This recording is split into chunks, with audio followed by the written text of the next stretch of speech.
दोस्तों, एक ऐसी कहानी जिसको सुनकर आपकी सोच बदल जाएगी। एक गांव में एक वेश्या मरी और उसी दिन उसके सामने रहने वाला एक बूढ़ा सन्यासी मर गया। संयोग की बात है, देवता उन दोनों को लेने आए। सन्यासी को नरक में और वेश्या को स्वर्ग में स्थान मिला।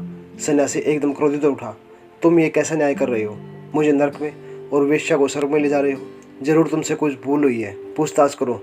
मेरे नाम को संदेश आया होगा स्वर्ग का और इस वेश्या के नाम नरक का संदेश आया होगा। मुझे परमात्मा का सामना कर लेने दो, दो बातें हो जाए। मेरा सारा जीवन शास्त्र पढ़ने में व्यतीत हुआ है और मुझे ये परिणाम मिला।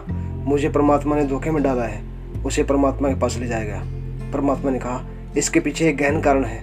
वेश्या शराब पीती थी, भोग में रहती थी, पर जब तुम मंदिर में बैठकर भजन गाते थे, धूप दीप जलाते थे, घंटियाँ बजाते थे, तब वह सोचती थी कि कब मेरे जीवन में वह सौभाग्य होगा, मैं मंदिर में बैठकर भजन कर पाऊंगी। वह जार जार होती थी और तुम्हारी धूप दीप की सुगंध जब उसके घर पहुंचती थी तो वह अपना अहोभाग्य समझती थी। लेकिन तुम्हारा मन पूजा पाठ करते हुए भी ये सोचता था कि वैश्या है तो सुंदर, वहां तक कैसे पहुंचा जाए, उसे कैसे प्राप्त किया जाए। तुम हिम्मत नहीं जुटा पाई। तुम्हारी प्रतिष्ठा आड़ी आई।